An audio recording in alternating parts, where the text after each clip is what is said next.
Alright, welcome to this video and this series where we are redrawing Tintin. And we're now reaching part 12, or we are right into part 12 here, where we are going to finalize the refinement, the blue. We're going to redo the blue outline here of the mustache and the hair, and also the beard, or it's not a big one, but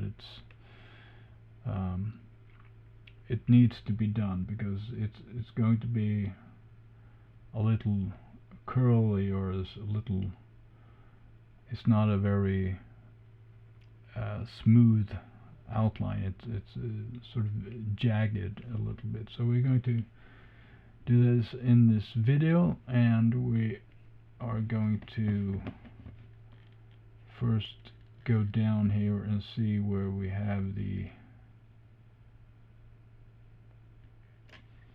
I think we have that calculus outline there. And what we will do is that we will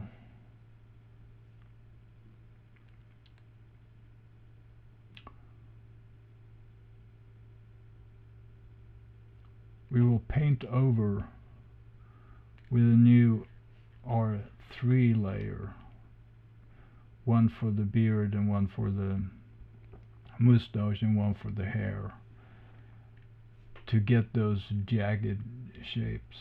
And we will put that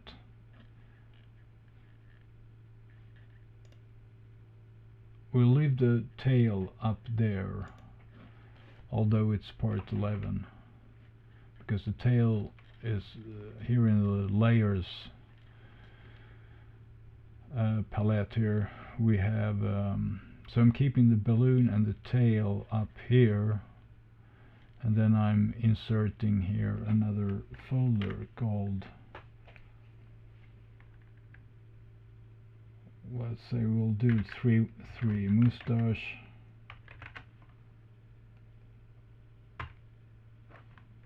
we'll do above that, we'll do the hair, and then we'll do the beard. And I should write part 12 here, so we keep track of where we did things. Okay, good. And then I just want a white layer to paint on, and I'm dragging this up there, and I'm making a new copy, Alt key down while dragging, and a new copy up there, and then hair,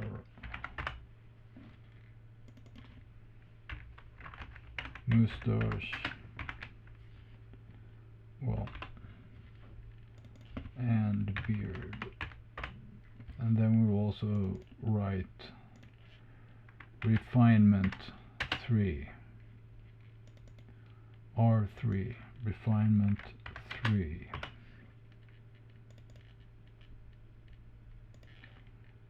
R3.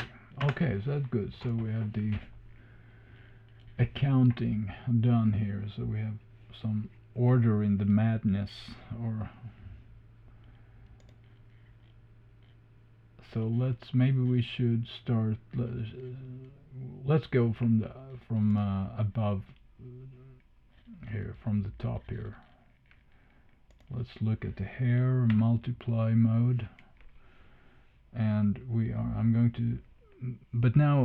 to select a slightly different blue color here, or some other color. Maybe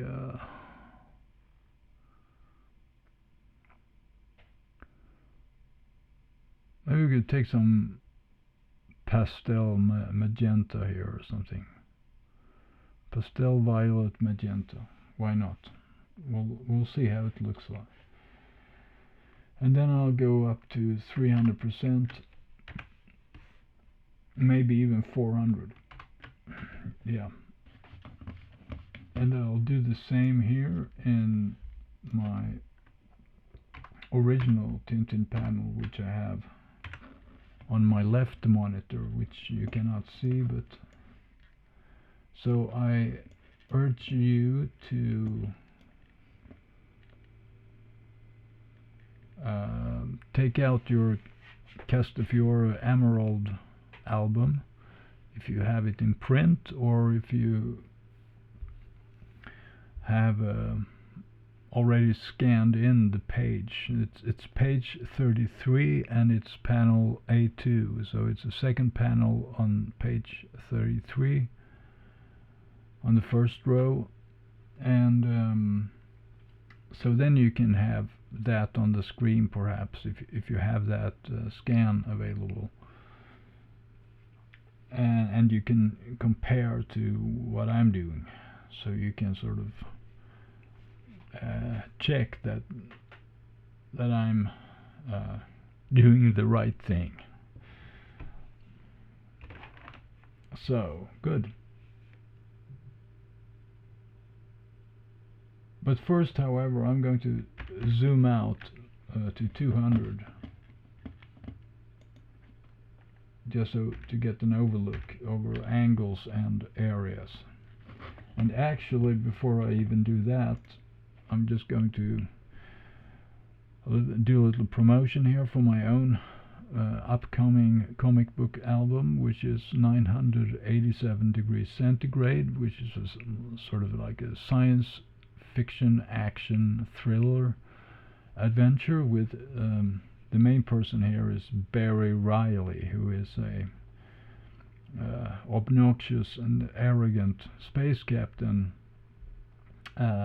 who is always running into various kinds of problems, both on a personal, in his personal life, and on a more grand scale, so to speak. And this is a part of up here, and you can see this in the title above here, that it's the overarching name of this series is Unlimited Danger, and it's season 1. And season 1 consists of, as you can see here on the back cover, there are 8 volumes, 8 books coming out in the next coming years, which are going to sort of complete season 1. And 987 degrees is the first one. Alright, so let's get on with our topic for today, and we have selected the color pastel violet magenta, and we are on the hair layer, as you can see here on the left, and we are going to paint soon. But before we do that, I would like to check the angle here, because I discovered in my previous video here that the angle is somewhat off, so I want to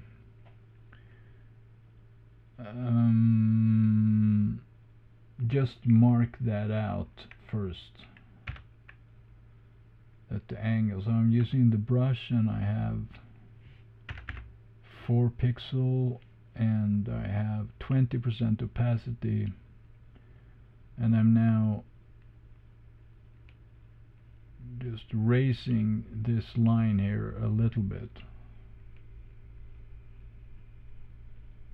and lowering it to the right here a little bit, just, and then we're keeping this sort of curve here reasonably like so, and this around the ear it sort of is okay, but then it kind of goes out further here.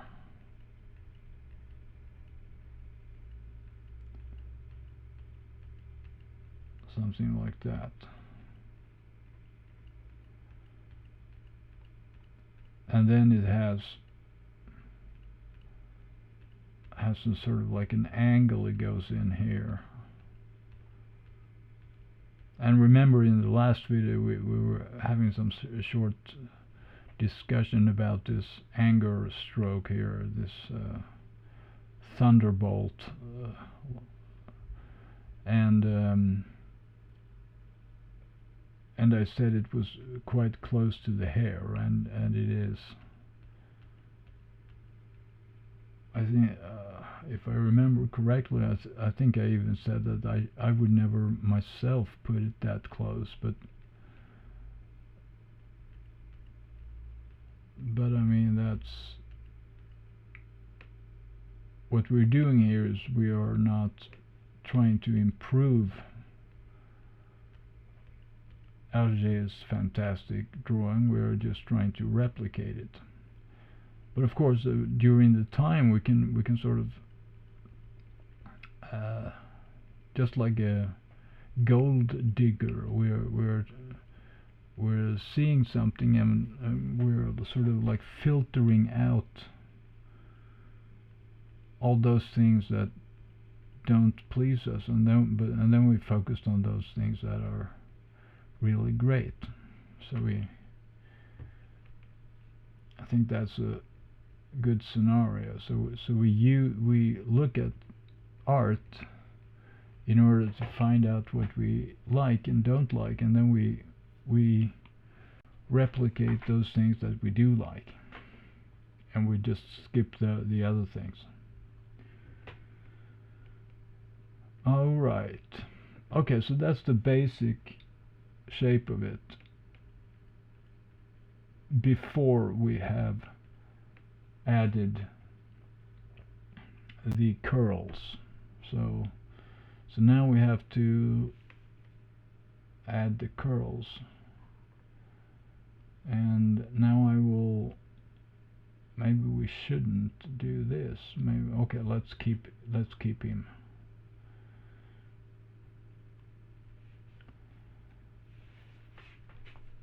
Alright, so let's see how the curliness here is distributed. So here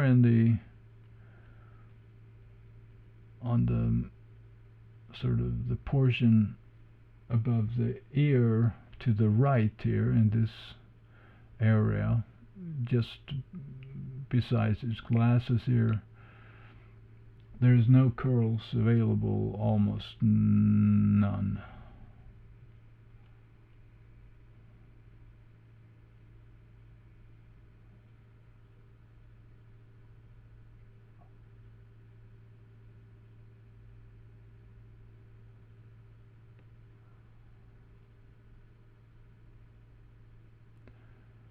So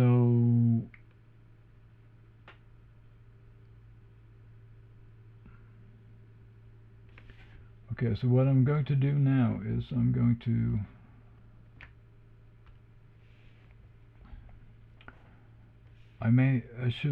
perhaps I should have made this. No, I shouldn't have made this. Okay, it's good. I'm taking calculus and I'm moving it up. I'm making a copy of it, and should have made a folder first, but I may make a new folder here now. Calculus.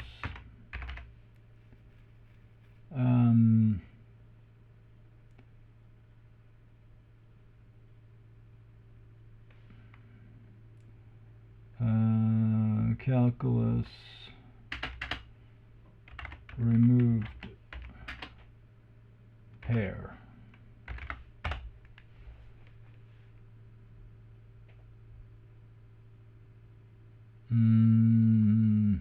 I should have named that there instead.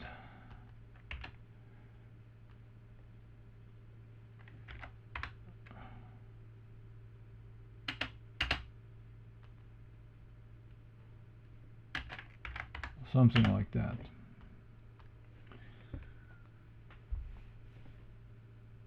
And what I will do now here is I will go down and remove or make invisible the old one, and now we only have the new one here. And I will now remove the blue hair here, since we now have the magenta, or yeah, the violet magenta, the new outline here. So I will go solo on this layer here by keeping Alt key down and clicking on the visibility icon. So I remove this one here, and I press pen here, and I press an X on my keyboard to invert the background to the foreground and vice versa. And I will delete the old hair line. Maybe we should do this smaller pencil.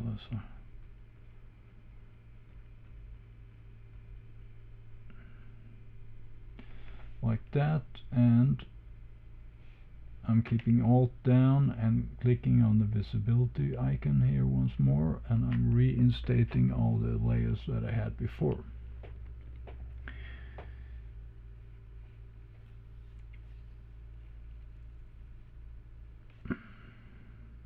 And I will also actually take, whoops, I'm redoing that again, and I'll remove this line here as well. Here, the glasses are going to be partly hidden, or this metal thing here which holds the glasses is sort of going straight into the hair, because the hair is solid in the original is solid in black, just as this part of the glasses are. So it will disappear into the black hair. Alright, so I'm now pressing Alt and clicking on the visibility again, and so we have, because I'm now going to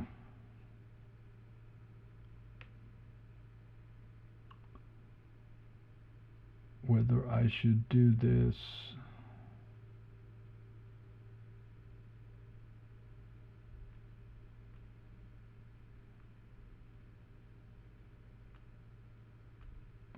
why do we have two here?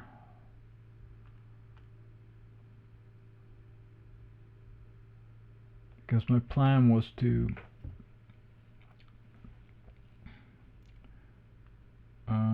hair outline. Okay, I'll just write it up here.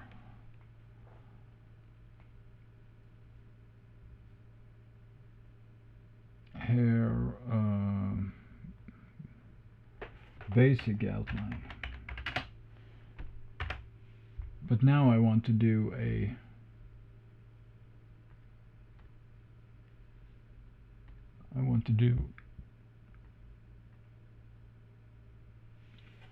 want to just go solo on this also here, and I want to erase this one, and we're going to paint in blue here again, so we get some, so we can merge this layer with the professors. So we have the basic outline here, basic outline. Maybe we should name it more accurately here. R3, and then we want to say curly outline here. Curly.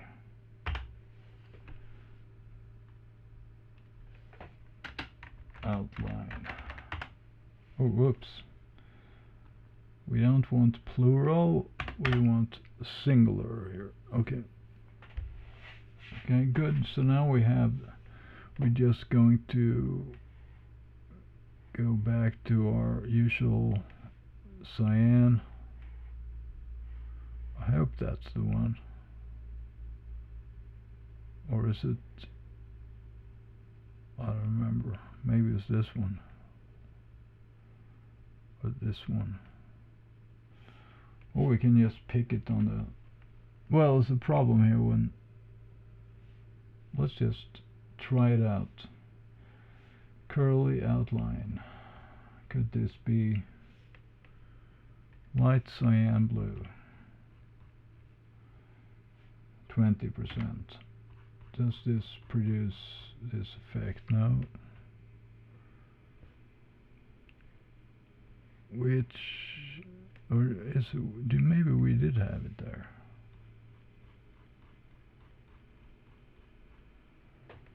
What do you think? Is it good enough?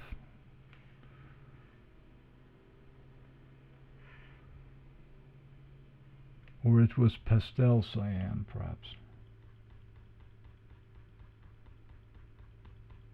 No, it's not. Pastel cyan blue. No. Okay, so maybe it was actually this one.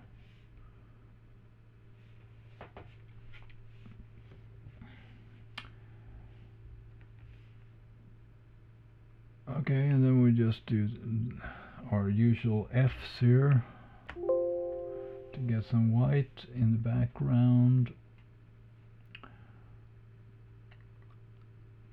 And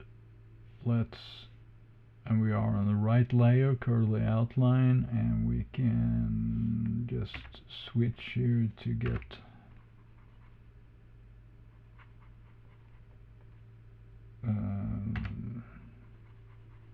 to remove here a little bit so we get nice and tidy.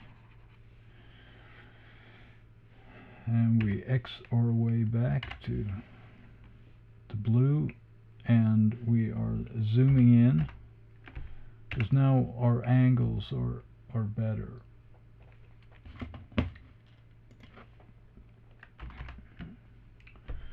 All right. B for brush, 2 for 20%. And then we paint our way across Professor Calculus's beautiful head. I mean, it's amazing when you actually look at the shapes, how beautiful the lines are and how the proportions, and even if perhaps the in real life the person may not have been so-called beautiful, but the beautifulness sort of, I think at least, is sort of emerging in the comic book art, so that even ugly people become beautiful. I mean, there's so many, in the sense that they are very, the proportions are nice and the strokes are nice, and so, but now we have to concentrate here so we can get this done. So this first shape here has to have more flat. It shouldn't be like Mount Everest, but it should be just a small hill. And then we have a bigger one over here.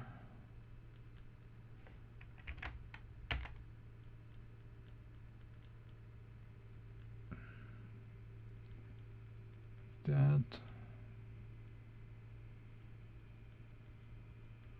and then two slightly smaller ones, I would say.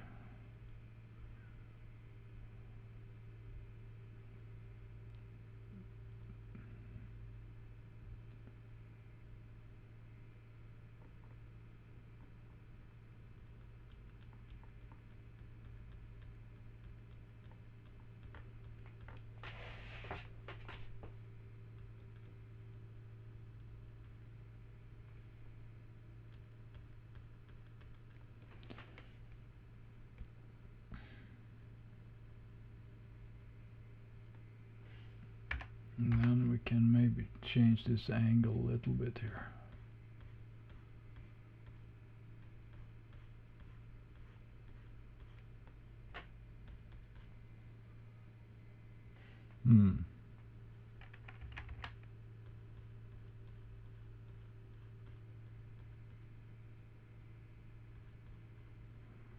So now I'm not so concerned about the inner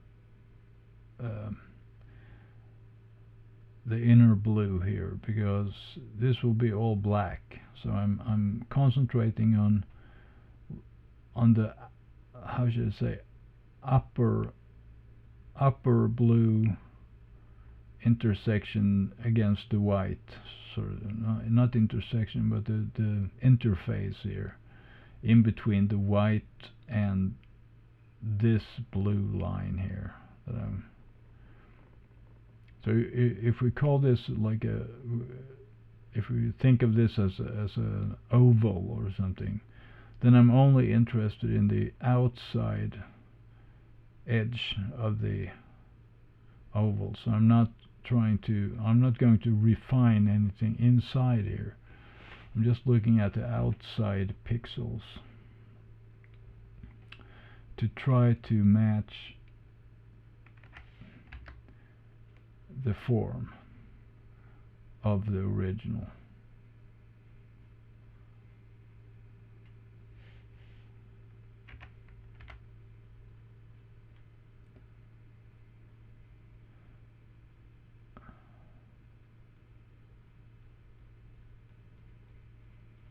Okay.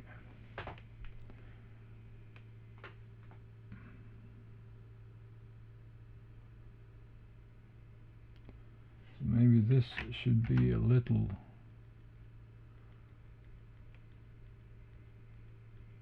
shorter there, and then this little shorter there, and then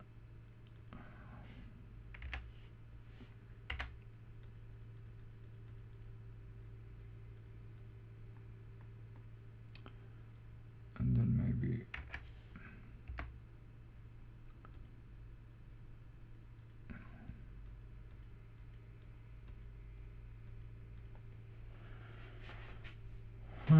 okay, maybe it's too big here. Should the mountain should be a little less high.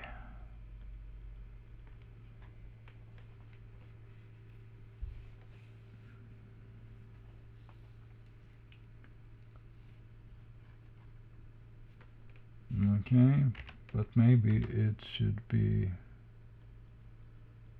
a little wider.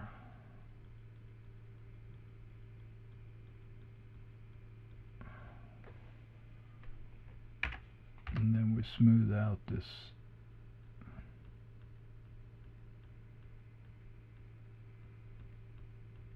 It has a small indent here also.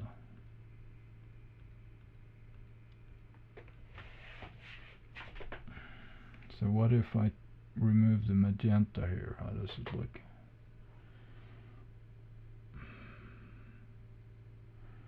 Okay, let's see.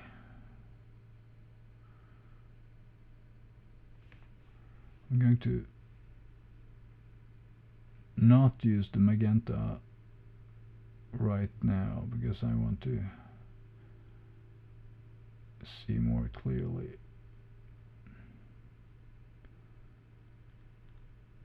So this one is pretty good, but then the angle here, the mountain shouldn't be as steep, so they should be a little more hilly variants.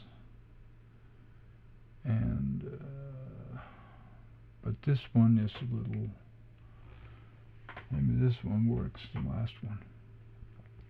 Something like that. The curliness. So they are not curls in any like a line art. We wouldn't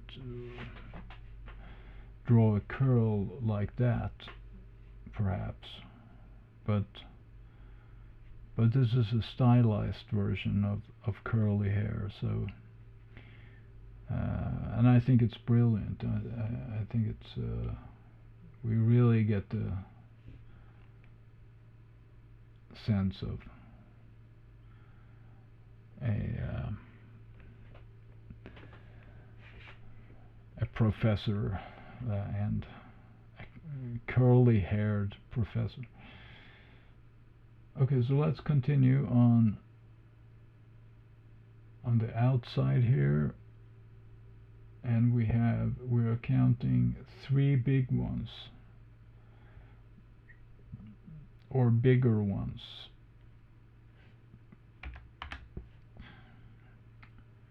We have one. Maybe we should do the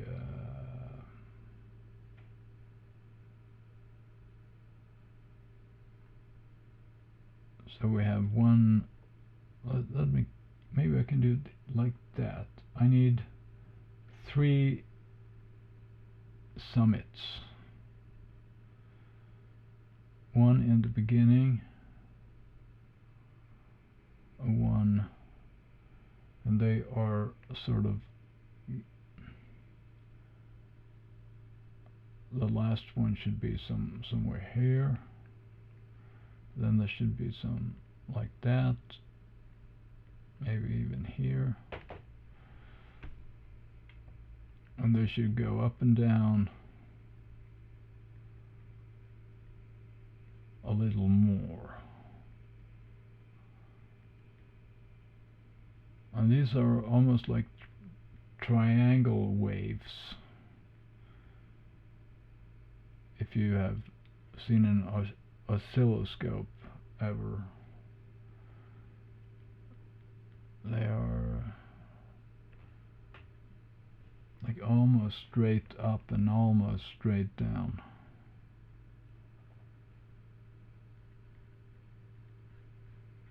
The question is just, is my scale working or not? It's a little, it's more difficult when you just have an outline, I think, like this,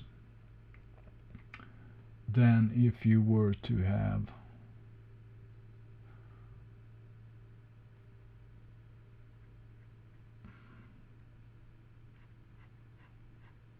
question is, I wonder,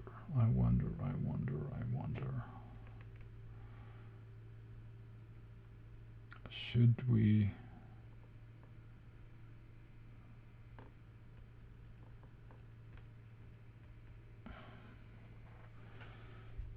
so what I'm doing here now is that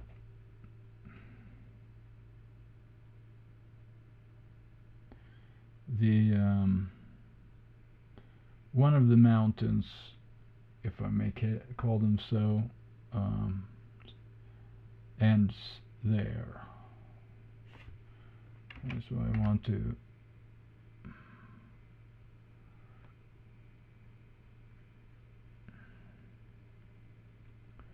so let's see, we have one which goes out like that, but then I think it's less long there, so it should be, and then this one goes more straight up, and then goes, yeah, that angle is good, and then comes another one, but that angle is more like that. And then the sort of the more roundish shapes start.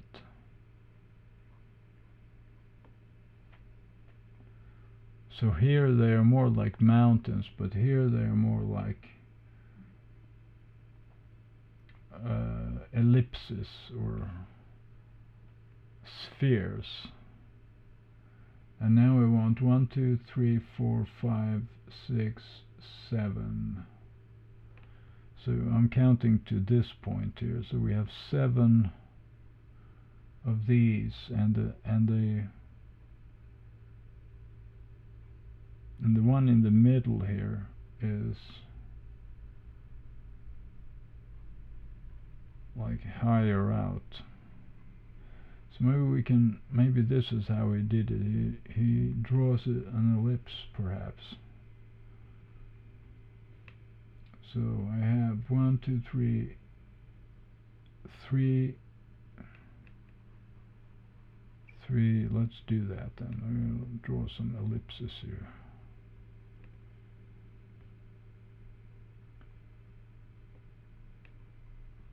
And these first ones up here, oh, okay, no, really, oh, okay, so they all seem to have approximately the same radius or the same shape. So here should be 4 of those. It's just that they should sort of peek out from the basic outline, the magenta here, the basic outline, that they should peek out more or less. So if we are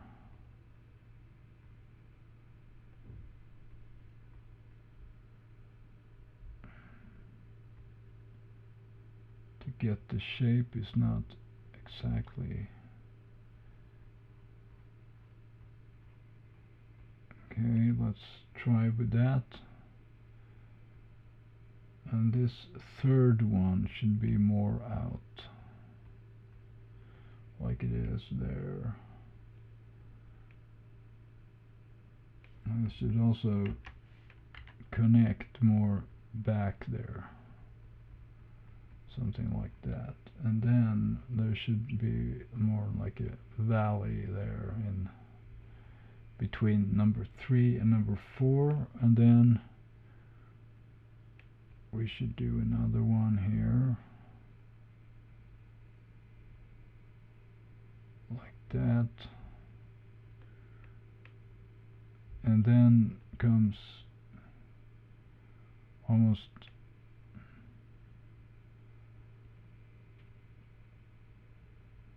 like this straight here. There's a little one there, but then out again.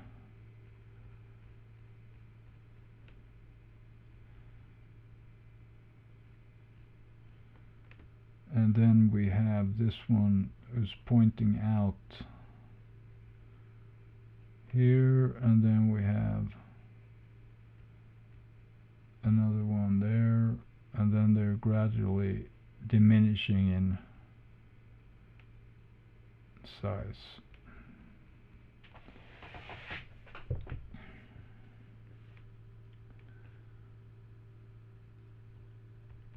So it's these shapes here that. So if I now remove the magenta and I do some cleaning up here, not to, we can get some basic, and this will be a bit of a, as I predicted, this is not entirely easy to get this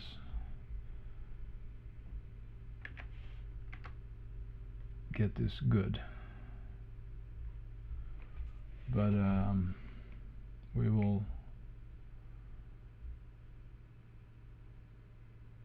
try to make it nice anyway.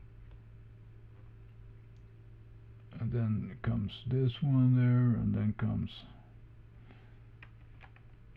that one. Should come a little bit closer there, perhaps. Closer. And then, since this is perhaps a little broader there, which means we have to move this one here.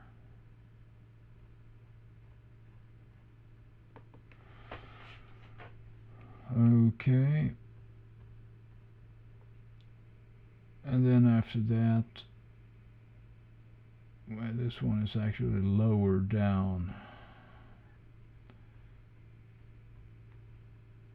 Like that, and then comes smaller one, and then another one.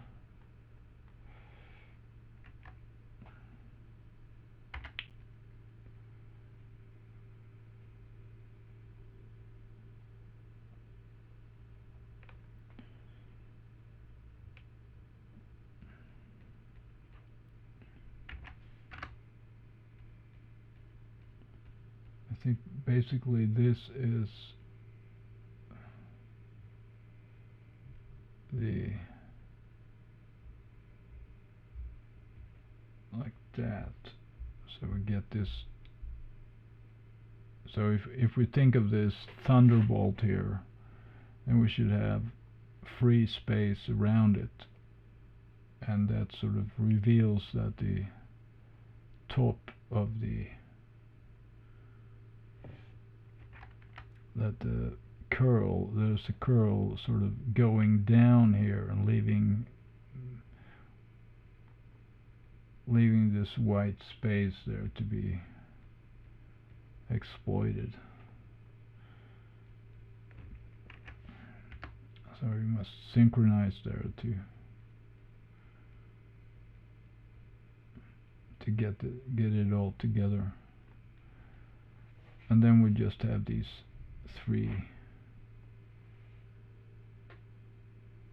ending curls there, which we can fill in a little more to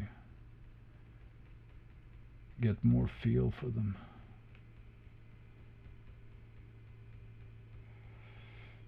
But it's always a sort of like a play, it's a game, and it's a discovery. So we have to discover where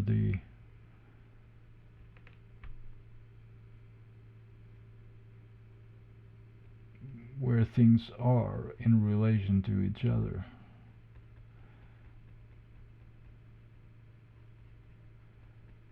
So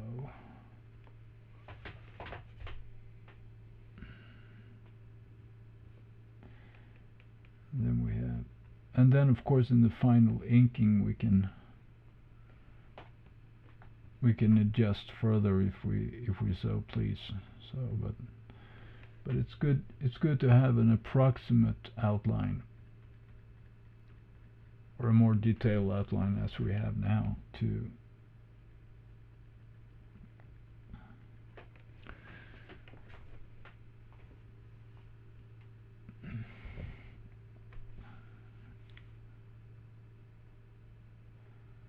so it's questionable whether actually this hair is as long as this. Maybe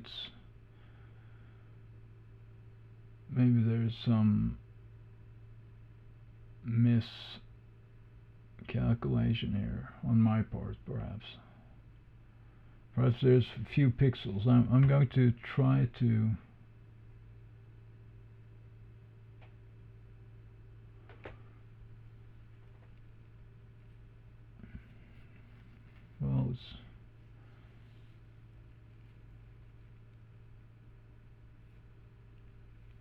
I wonder, maybe not. But it seems to me that there is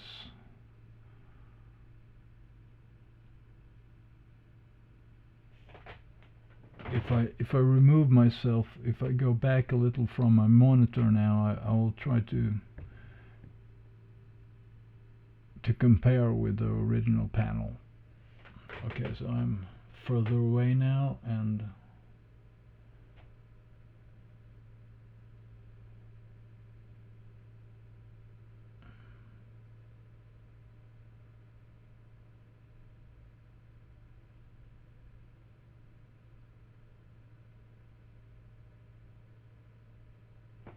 yeah, right. So what I see here is that this one is too low here. So this stroke here sort of, it hits the ear in the right place, but this angle here is goes to, so it should go more horizontal, this, not completely horizontal, but it should be more like that. So I'm going to lift that up if I can with some do some white. I'm just going to gradually erase on the outer here, and slowly move upwards to,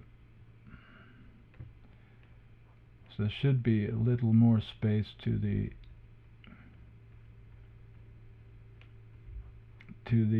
thunderbolt.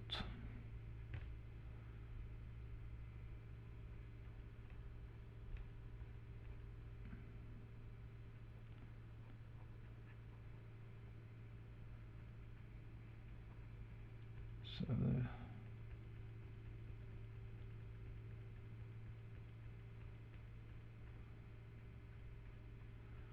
this should also go more up.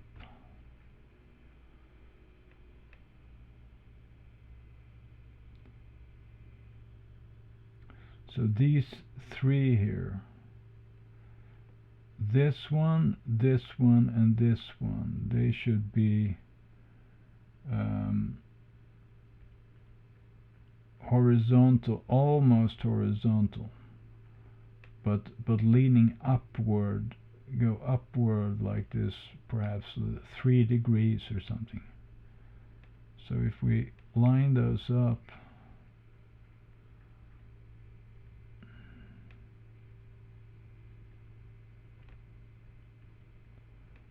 we should have that effect, and that sort of increases the distance here.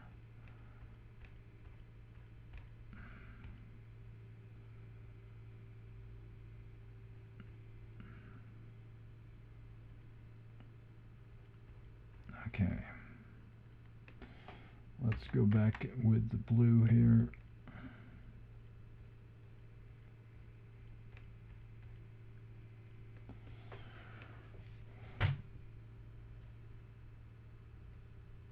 But they should be more roundish. Roundish.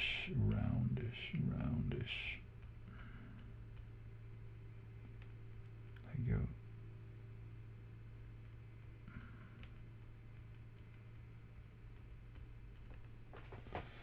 I don't know, something like that, perhaps.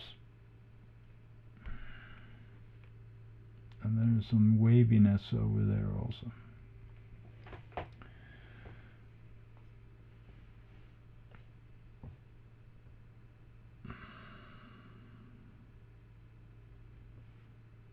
And in the original, there should be waviness, but not in the valley here, if I may.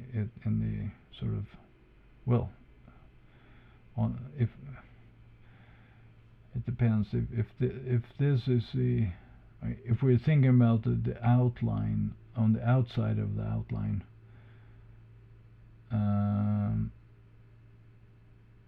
the valley should be roundish, but the mountaintop should not be roundish. It should be like a more like a 90-degree angle or something like that. But again, as I said, we'll fix those details in the ink part. So, all right. So I think that's better. It looks better.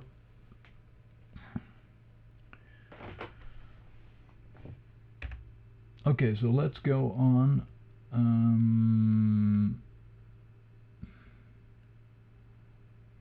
And then, so we want to do this, basically the same.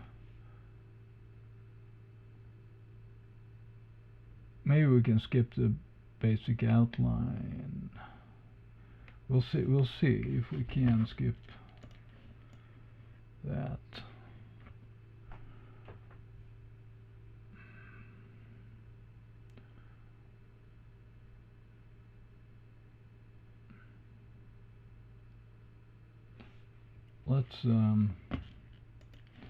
Let's do that. Let's take 2 layers. New. And let's do the mustache.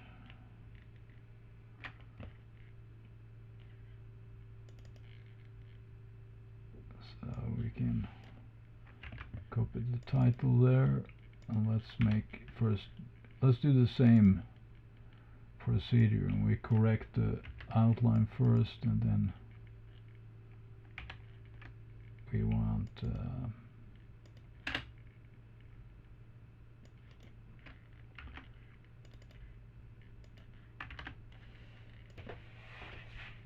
so first we'll go multiply there, and we will take pastel violet magenta as we did before. We'll use our hand now to sort of reposition, and so I'll now use my brush again, 4 points or 4 pixels, 20% opacity with the key, the number 2, and we can just, does this work really? It should work, but okay, it almost disappeared. Okay, let's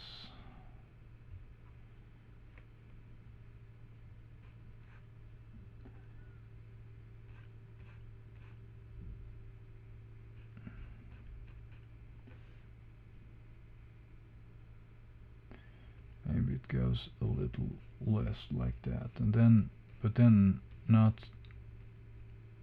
slightly different angle here.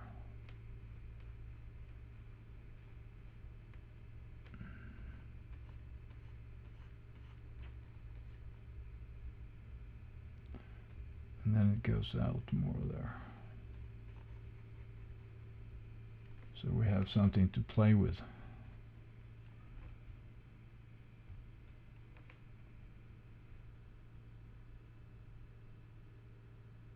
Okay, good. Beard, cackles, removed hair, and we want to do one removed mustache, I don't know. Tomato. Okay, and we will go solo on calculus here, and we'll remove pencil, tool, and white, and we will paint away, and 100%, thank you. So we'll remove so we don't get confused by the blue line, because we're going to, just as in the case of the hair, we're going to redraw the blue line on another layer, so we don't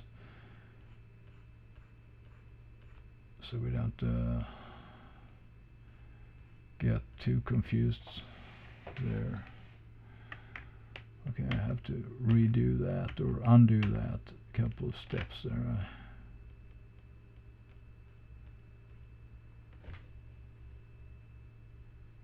Okay. So that's, and I'm keeping Alt down and I'm clicking on the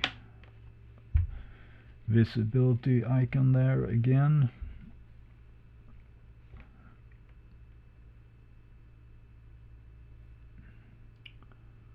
Why does it look like that? How did it look like before?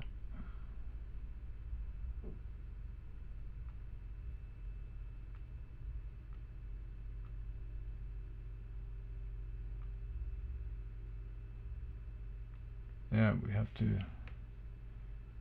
Okay, so let's remove that as well. Like that. Okay, good.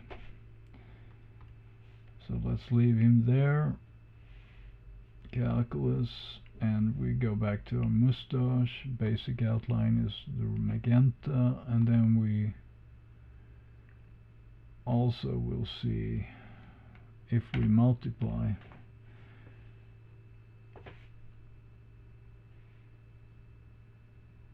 We can now add to that. So we're going back to our CMYK cyan. We are clicking on that and choosing white.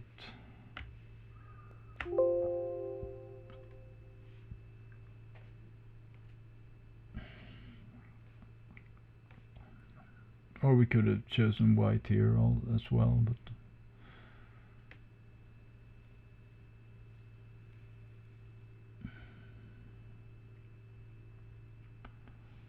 and then we start painting again with the brush. B for the brush.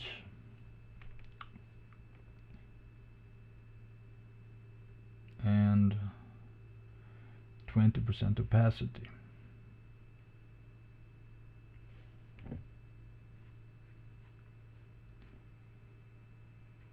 So the stroke should be a little concave, a little bent, the curve.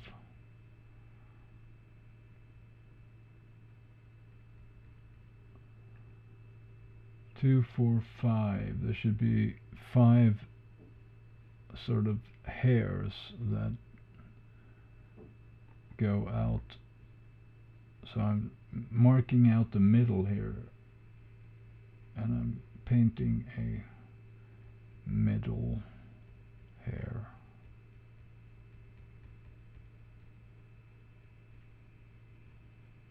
And these hairs are sort of pointed downwards.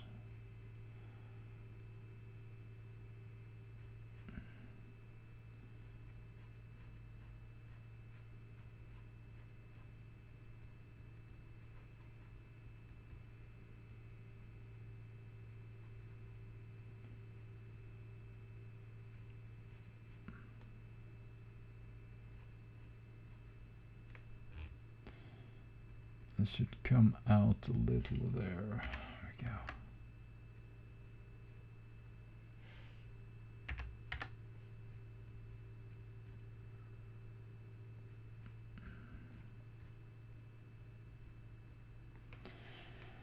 Like that, like that, like.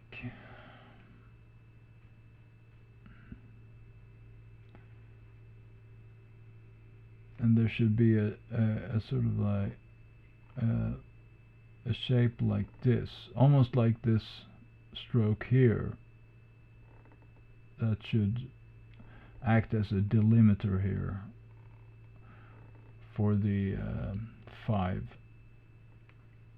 hairs. So a red outline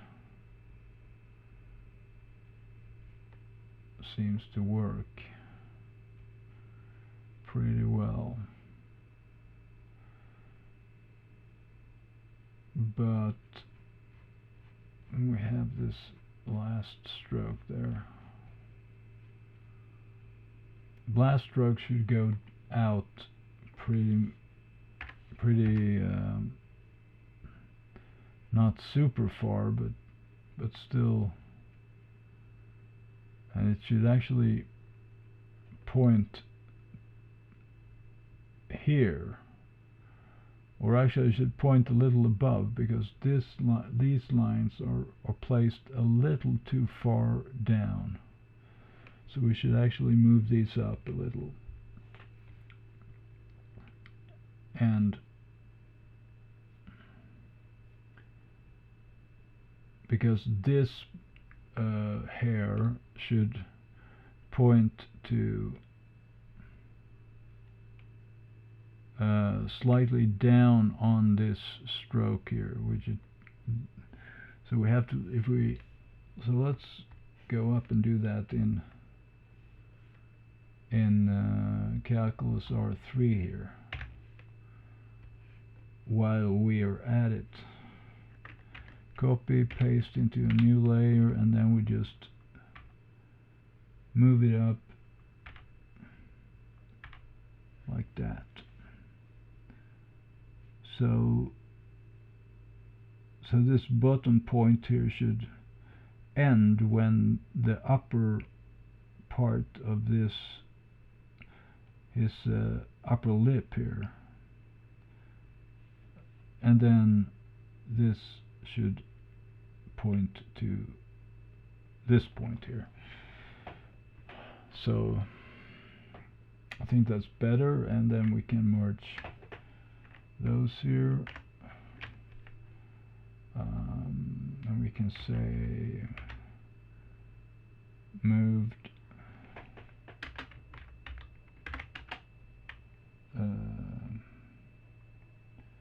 mouth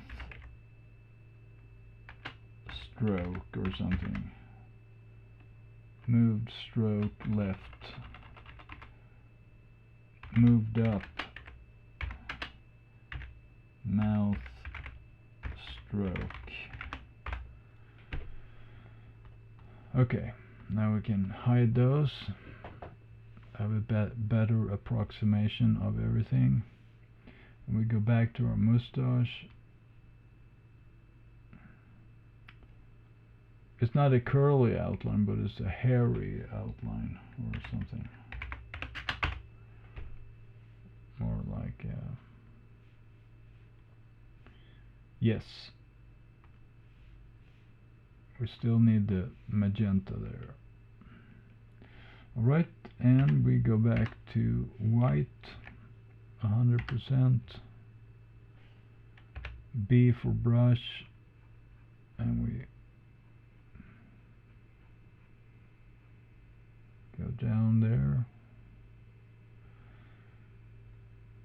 And then here should come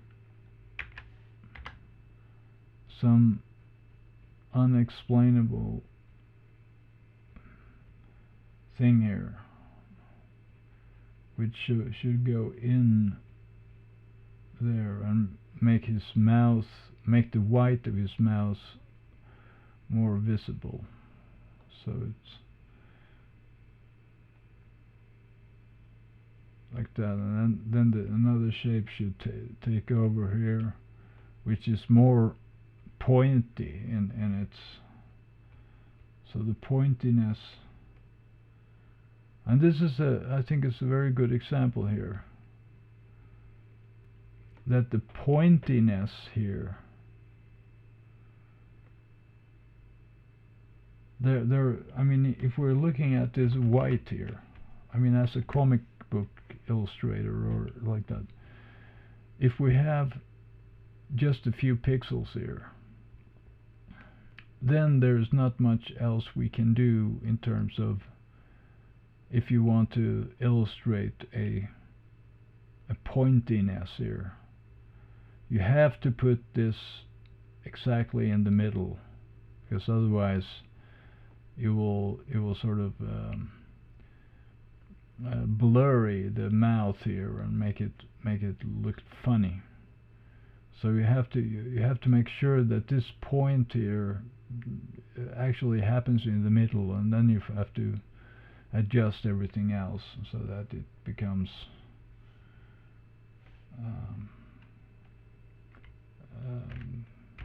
proportional to that, so to speak. So I was at 400%. Okay. Okay, back to the brush. 20% cyan, and then he does something here, and this angle here is up a little more up there, and he comes down once more here, almost invisible here, and that's okay because this hair sticking down here sort of intersects perfectly with his head. So it's not just sticking out one pixel or something. It sort of merges with, so that's okay. But we want, either you have to be disappearing into the outline, or you have to stick out a few pixels. So it couldn't be just stick out 1 pixel or 2 pixels. It has to be enough to not be a mistake. That's my rule. You have to have enough separation that it doesn't look like a mistake. It doesn't look like you sort of that your pen sort of just slid around on the paper by mistake, or sort of that you dropped a piece of ink on the paper or like that. So that's my point, that you always, there has to be some kind of minimum distance. Just like we have in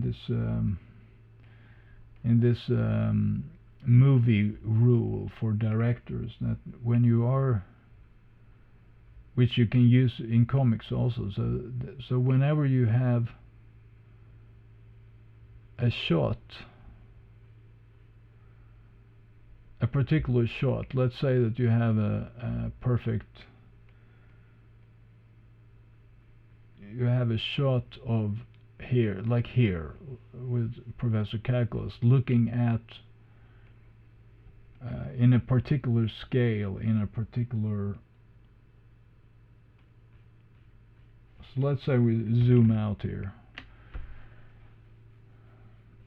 and that we want to make a cut in the movie, and or in, like, you do another panel just beside it, like panel A3 for instance. So if you go to panel A3, if you want Professor Calculus also there, then you have to move him, or rather you have to move the camera, or both. You can do both. But let's say that you only want to move the camera, then you have to move the camera not just 1 degree to the left or to the right or up or down. You have to move 15, 20, 25 or 30 degrees. I think it's the 30-degree rule. So in order to actually to get enough difference in the frames, you have to move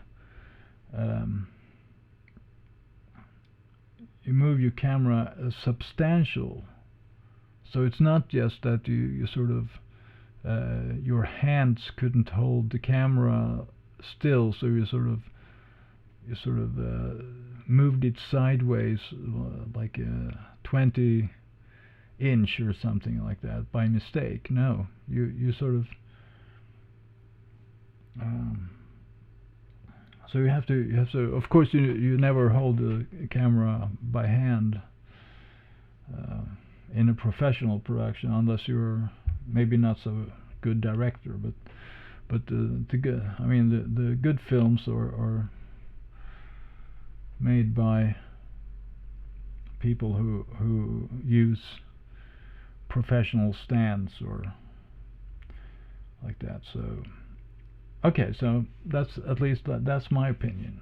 So always try to make sure when you're doing comics that you're not it doesn't look like a mistake. You have to watch out for your lines so that they are enough separated. For some of you, of course, are doing a lot of shading, or like with a lot of lines, and then it's a slightly different scenario when you're doing cross hatching and all that.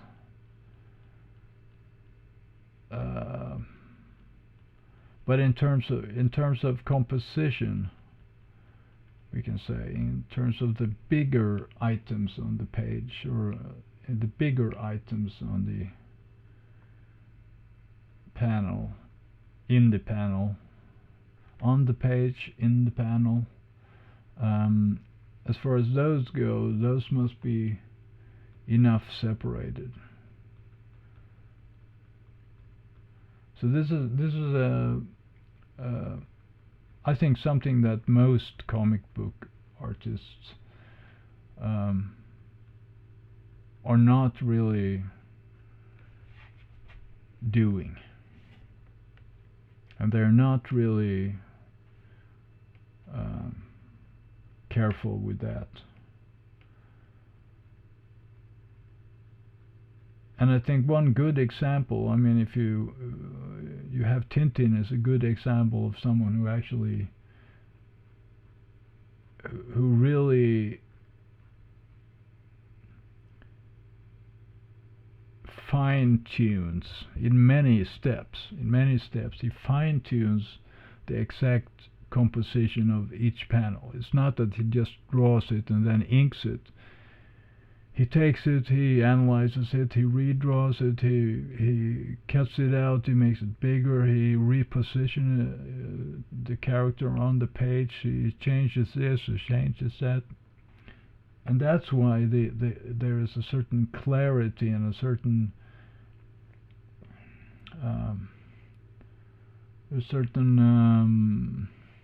perfection on that, in that sense, which I think many comic book artists nowadays they don't think like that at all.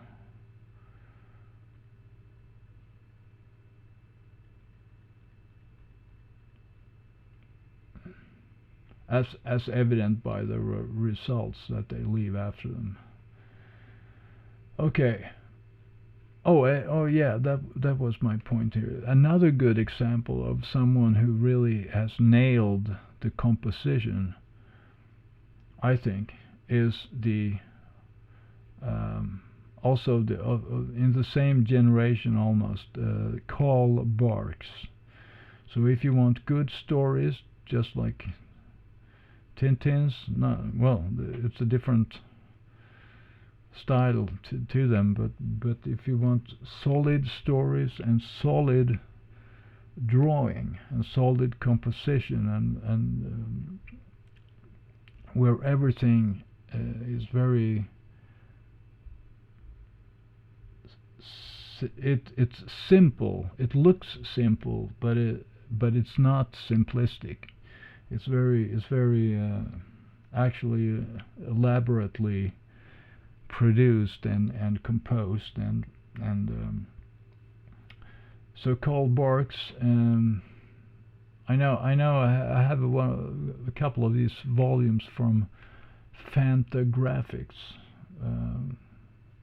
I think they're Fantagraphics. It's a company in Washington State, isn't it? Is it Seattle? I think maybe. You have to look up that in but they have like a collection of Carl Barks collected works or something. Fantagraphics. So well recommended, and perfectly colored, perfectly reproduced, hardbound, very nice production. I recommend those to those of you who love comics, the old style comics, so to speak. Okay, so we are on the mustache here, and I think it goes pretty well. Let's revise it a little bit here. Go back on this side.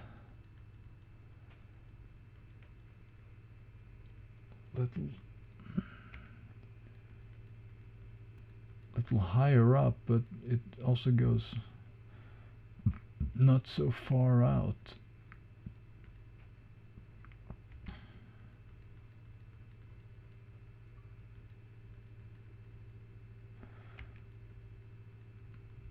And this may be a little in here also.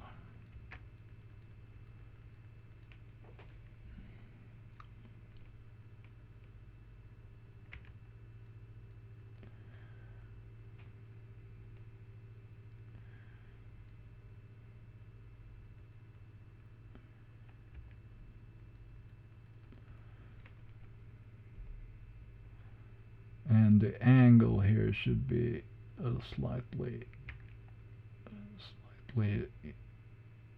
lower, perhaps something like that.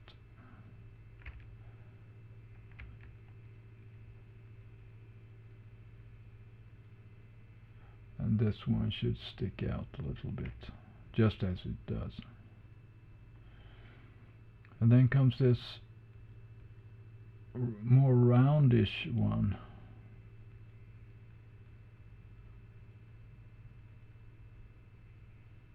And why is it more roundish, you may ask? Well, because if this is my theory here, that why are all of those like edgy or like that, and this one more roundish? Well, he couldn't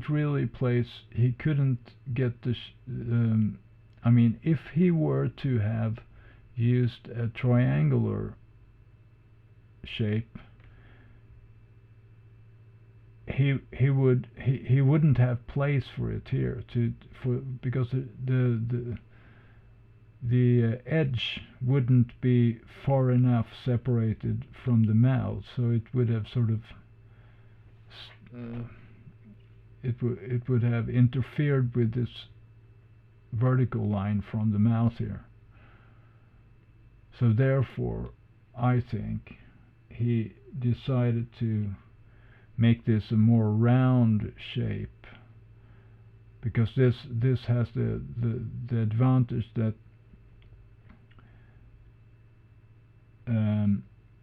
it breaks the intersection between the vertical here shape and the round shape is essentially a horizontal intersection here.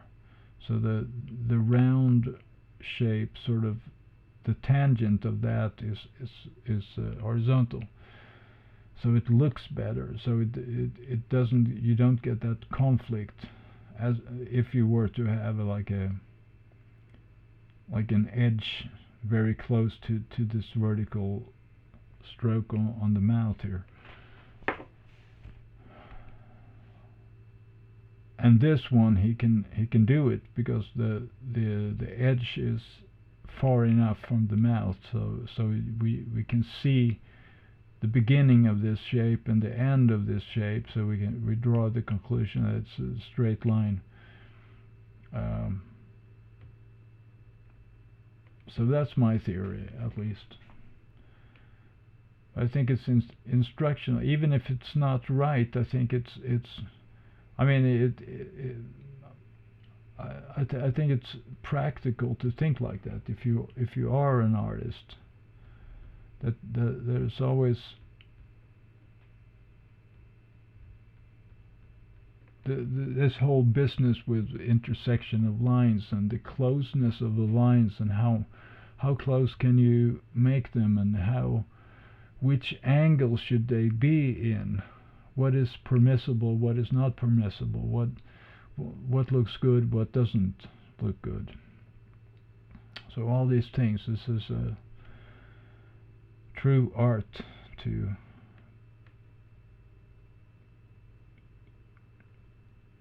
master that.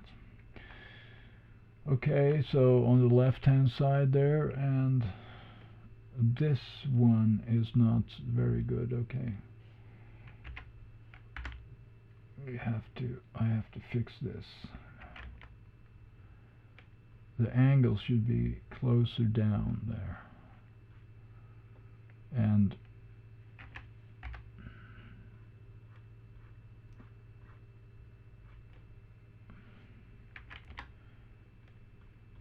so we should make that.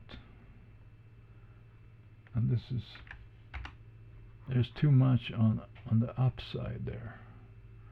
Why does it do like that? It feels like, okay, right, now I see. I was zooming in and then I forgot to restore it. Okay, so that's, but still I was right, the angle wasn't right, even now. Okay, then we're up again, and then we're going down, and this should be a little smoother there. But it shouldn't be like that. It should be a little more roundish top there, and then that one works, and this one we can adjust a little bit, but little smaller.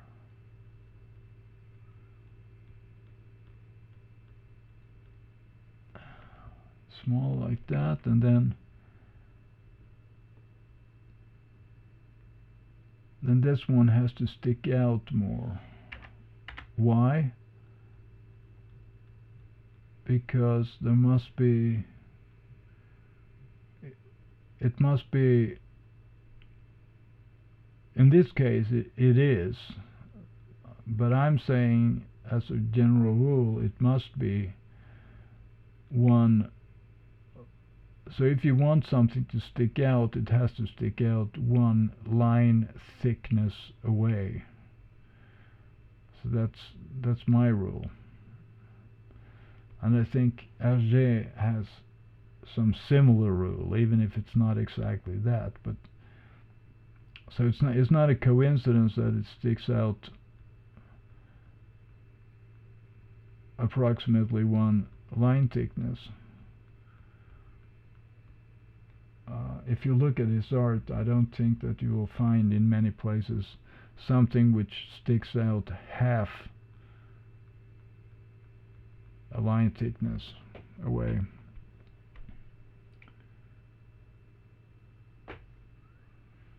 So there's something to consider for yourself if you want to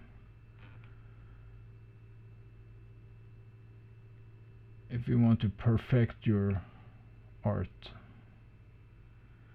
Okay, I think we have some version there, at least something to start with. A little more there, so okay.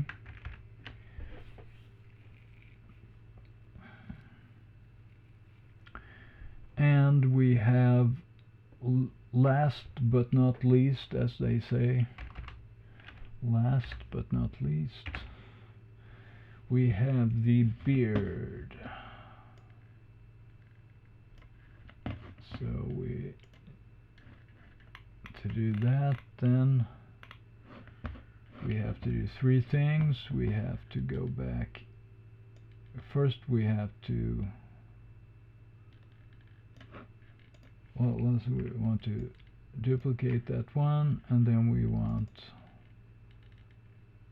to rename it so we know what's in there.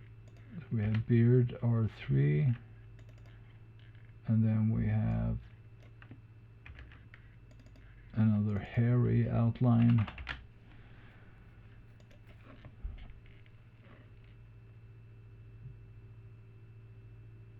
And we can do that first, then we do multiply mode here, and then we go to, let's do our pastel violet magenta again. Oh, and then of course we can remove the what? Beard. Oh, mustache. Okay, there it is. Okay, I should remove that to get a better feel for what we have.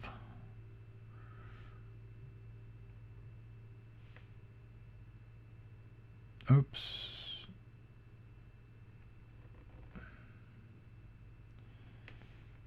Okay. I'm really clumsy, but not really, but I made a mistake. Alright, so let's do the basic outline first before we make it visible, and we solo too, so we see we don't have anything there. And then we lift it up with the hand, H for the hand, and then B for the brush, and we already put 20%, 4 pixels magenta here, and let's just copy that while we are looking simultaneously at, and I'm changing the angle now because I see it's more leaning to the right, we can say. The upper portion leans to the right, and like that, so we are just going a little more down there also.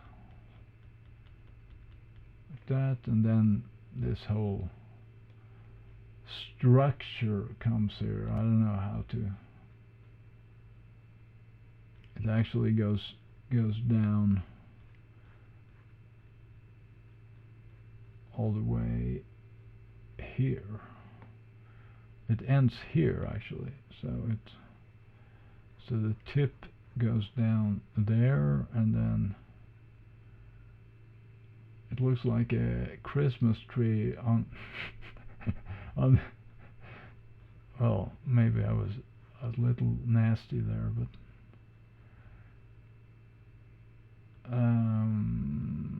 okay,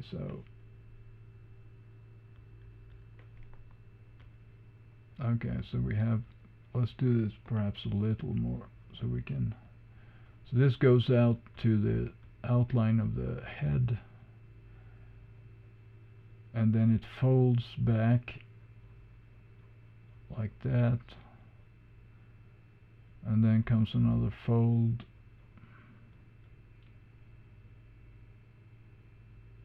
and 2 more folds,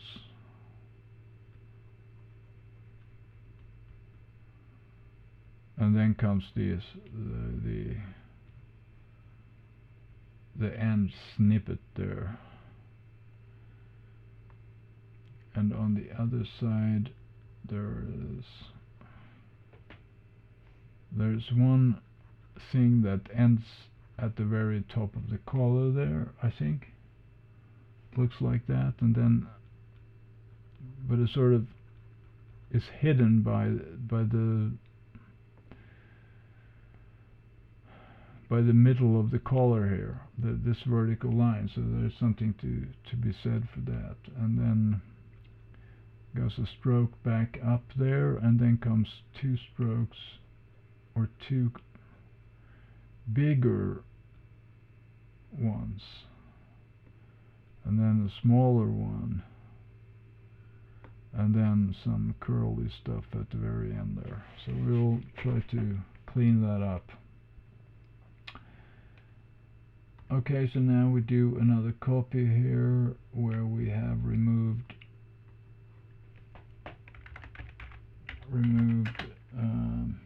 beard, and we hide that one, and we go solo on that layer, keeping Alt key down, clicking, and now we go to pencil and Xing our way to white foreground and 0 on the keyboard to get 100%, and we are just going to paint with white now, and leaving the color here in the background.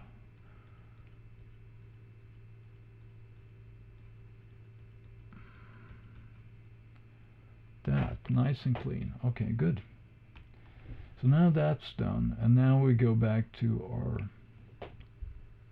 beard layer, the basic outline, and that looks like that. So let's see if we can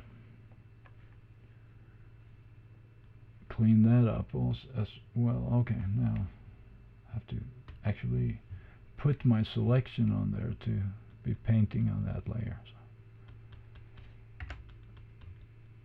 So I'm painting with white to get a first rough outline here, which we then can perfect, hopefully. You never know.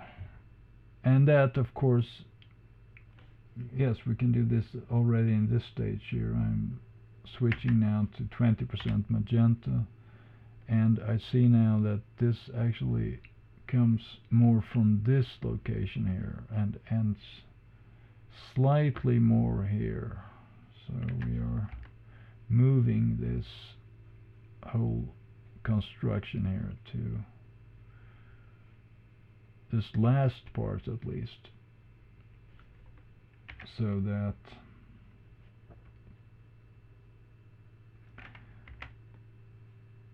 it sort of comes here instead with this angle instead, and then it sort of folds up there to the left.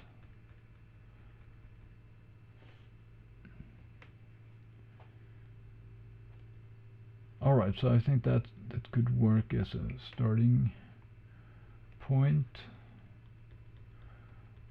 And this is also more roundish here, I see now. Going closely here to this vertical stroke of the mouth here.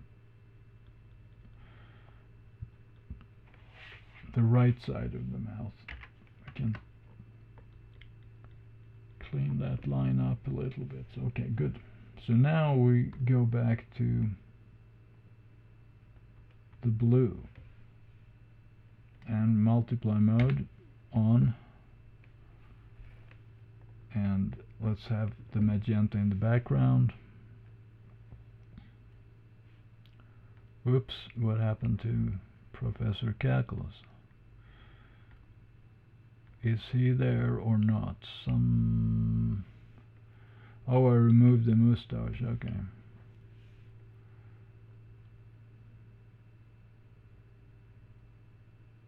Good. And the hair should be there also. Good, good, good. And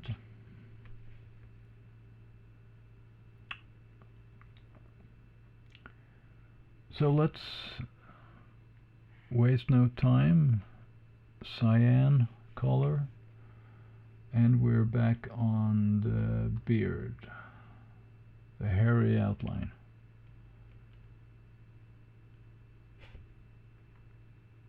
And 20%, thank you.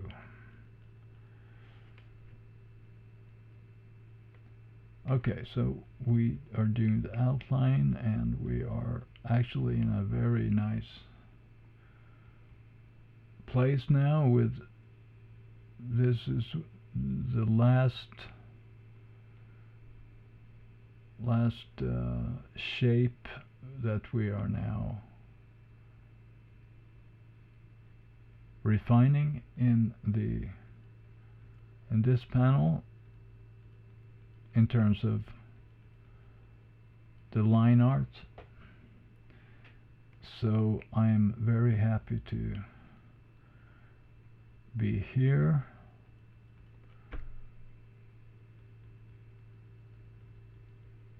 Drawing and observing and learning, and actually fantastic idea this with recreating the panels, because you see all the small details that you otherwise wouldn't notice. this is the power of actually taking your time and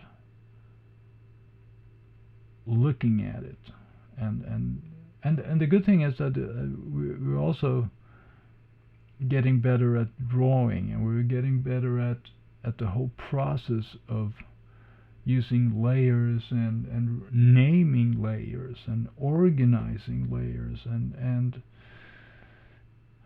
using our brushes and all these things. There's so many benefits. So there's so much to be said for this whole idea of sort of like not being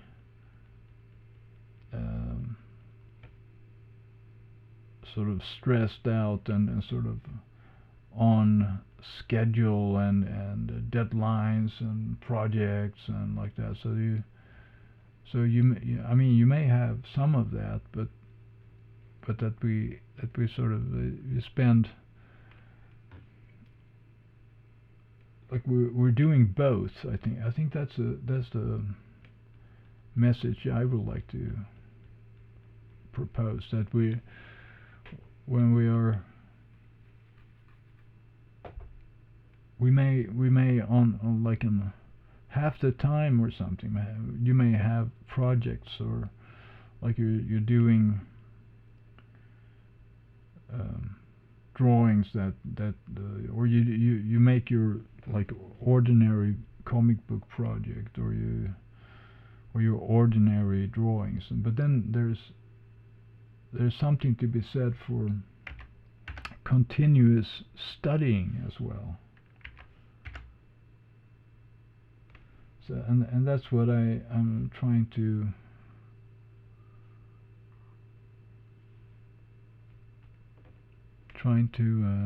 say, that if I think the best schedule is one in which you do your projects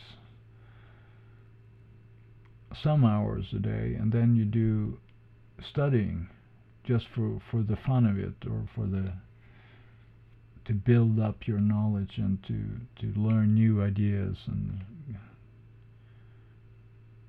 and to develop.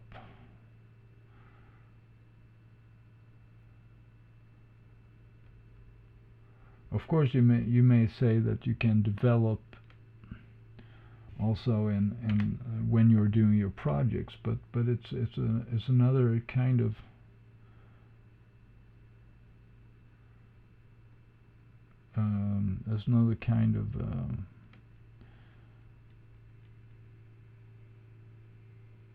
feeling, or it's another thing.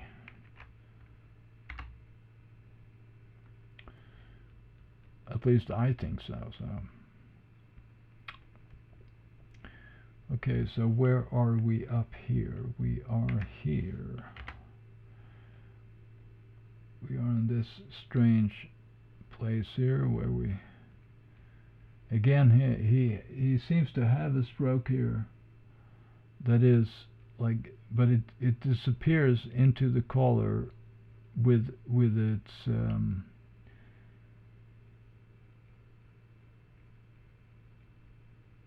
with the edge of it, so it doesn't interfere with the vertical stroke of the color here, and that's the important thing.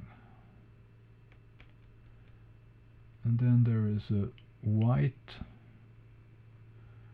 area that's sort of laid free there, and then comes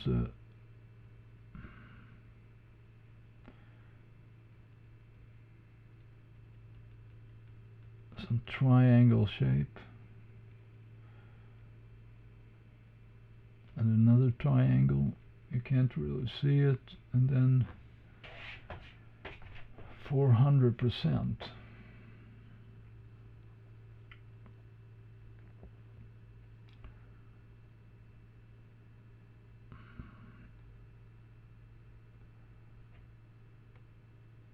But am I think this must go down a little bit more there.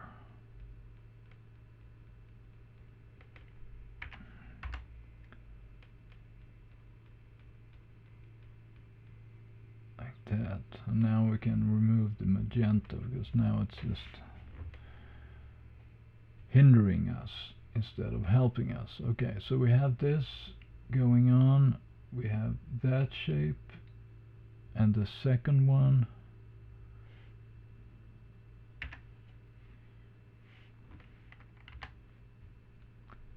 second shape there.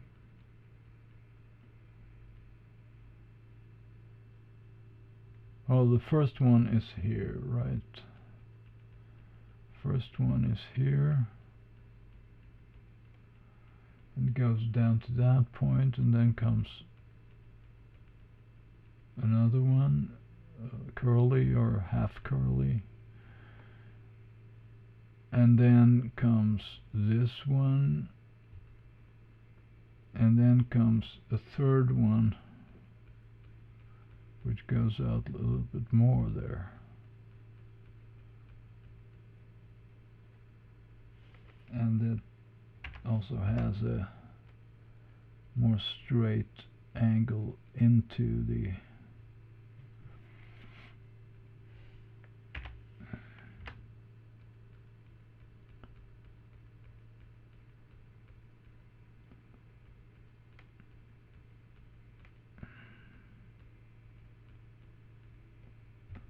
like that, and then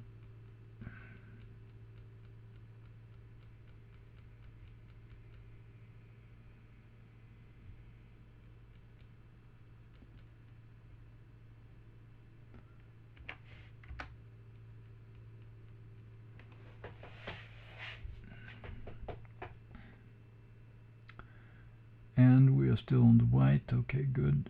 And then we just go down there slightly like that. And we have this one there, and then it goes in a little bit there.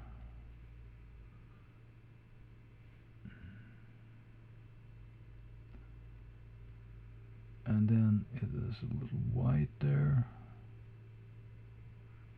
And then comes a little something out there. And then it goes in there again. Yeah.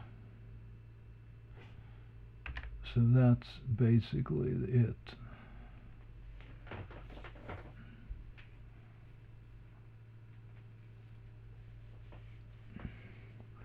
Maybe even this shape here should be a little higher. Maybe that's the main mistake, or the main, maybe this whiteness here is to be moved up a little here.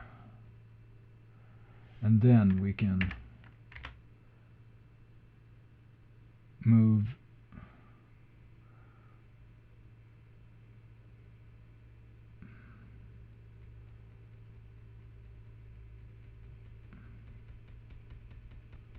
like that. So we have that shape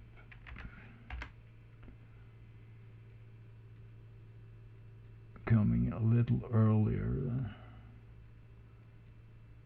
We have more space for. And then when that comes, then we have this one a little earlier.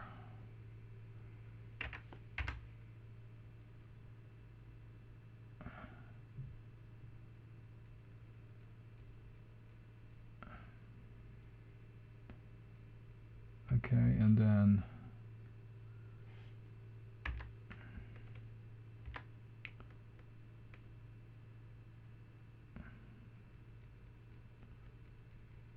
that comes there. Still there is, yeah, this one should definitely go up a little more there. I think that's a better approximation then. And of course everything here should be black inside here, so this is just the outline. Alright, so I think actually it's time for a little advertisement again. 987 degrees centigrade, and coming up, basically, science fiction, action, thriller, Barry Riley in trouble. And for more information, always see the Synched Stories website. Alright, so that sums it up, and next time we will begin to ink. Okay? Thank you very much for watching, and please leave a comment or question or some remark, or so, because I'm going to answer if you want an answer, so I'm pretty good about that as long as I'm active here on YouTube. Okay, see you in the next video. Bye bye.